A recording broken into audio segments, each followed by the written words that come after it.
Okay, I'm going to do a drawing right now, and no matter how it goes, no matter what happens, no matter how it turns out, I'm going to slap it in this frame afterwards, just to make me and the drawing feel better about how it went. I think we deserve that. This video is sponsored by Squarespace, and I bought a whole box of these frames, like 10. Bought them in bulk. Very cheap frames. Pretty much the only purpose of the frames is to do exactly what I said. Kind of elevate the drawings a little bit.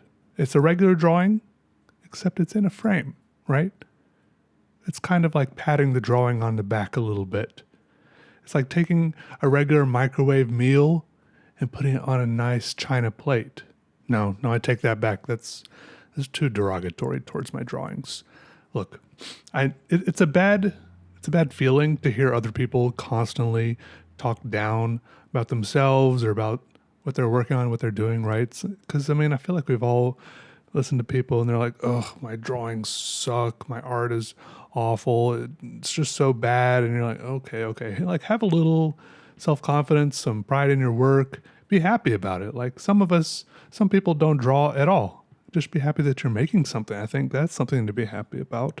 But I do want to say that this drawing does represent some kind of struggle. A struggle similar to trying to hang on to a wriggling fish, if you ever tried doing that. Because sometimes you'll think you've got it. You think you've got a good grip on the fish, and the fish will randomly stop struggling. And you'll think, oh, it has succumbed to my grip. And then right when you stop paying attention and you think it's all over, it will go back to squirming and squiggling like never before. And sometimes it'll pop right out of your hand, right? And that's kind of what it felt like with this drawing. It felt good, then it would feel bad, like the drawing was kind of getting out of control, kind of getting away from me, and then I would get it back under control. And then before I knew it, while I wasn't paying attention, I was looking at the drawing and suddenly I was like, wait a second, I don't like how this drawing looks at all right now, but just it's like I blinked, I liked it, now I don't like it. Look, that happens sometimes. But I knew I had a frame waiting for the drawing. I pre-prepared it. I marked out a spot on the paper that would fit inside the mat on the frame.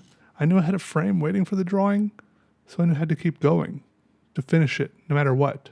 Also, what I said before about calling my drawing a microwave meal being derogatory, I also take that back because some microwave meals are delicious, and it's mostly what I eat. Microwave meals and delivery and fast food, it's pretty bad, but even a lot of the delivery, I read this news article about some guy who set up a DoorDash or Uber Eats restaurant, and he was just microwaving meals and giving them to drivers. And he got away with it for a long time. I bet he made bank on that. Speaking of making some money, I'm sure you might have your own perfectly legitimate and legal business idea. All that's left to you now is to set up your Squarespace website. The e-commerce features on Squarespace are so helpful. They have automatic inventory management.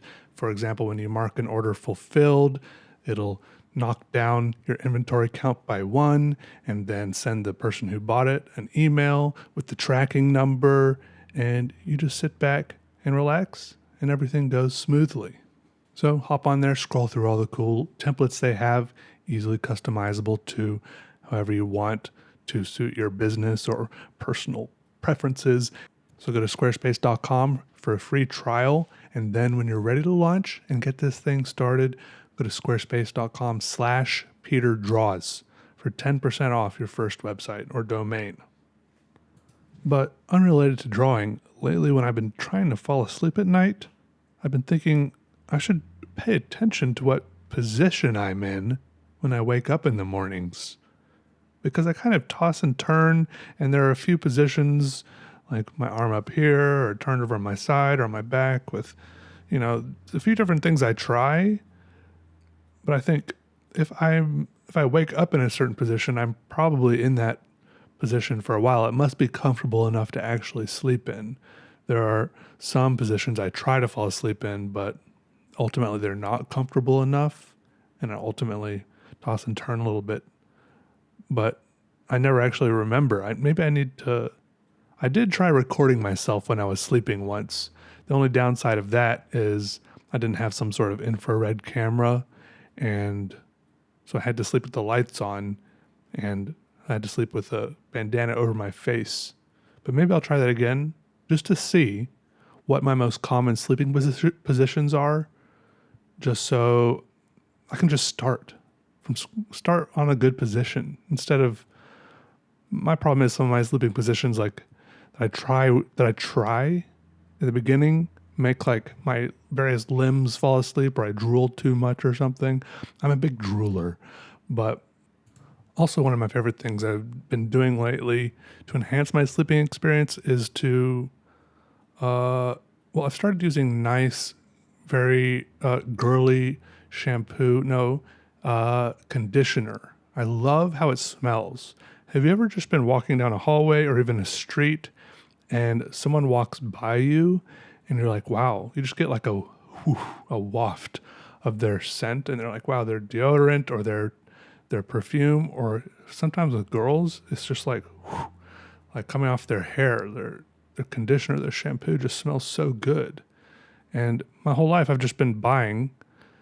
I pigeonhole myself into buying shampoo for men. Like, I don't know why. Maybe it's cheaper because we're less picky about our hair. That might be the only reason why. But no, I bought like, there's this, it's called Amica, and it says Normcore on it. I don't know why it says that, Normcore, but it smells so good. This is a conditioner I keep there for myself, and I use it maybe only 1 or 2 days a week. It's kind of as a treat to myself, but it gets on my hair, and then every now and then the smell wafts down to my nose, and especially nice is it gets on my pillow, and so I can smell the conditioner while I'm falling asleep. It's very soothing. I'd recommend it to anyone using a very nice smelling shampoo or conditioner, just because it's just around. It makes your day better. Maybe this is something that's obvious and I'm just now learning way after everyone else. Anyways, thanks for watching, everyone. Like I said, this drawing is like I have the strong urge to bash it a little bit, to tear it apart a little bit. Look, I want to do that, but also I will look, even if I do, I assure you, I think I'm a great artist. I rock, I roll, I rule, but sometimes I make my fair share of duds. This might be halfway there. Okay, it's okay. Like always, mostly with my most unsatisfying drawings, these are the ones where I feel like I learn the most for the next time. So, y'all have a good one. Goodbye. Goodbye.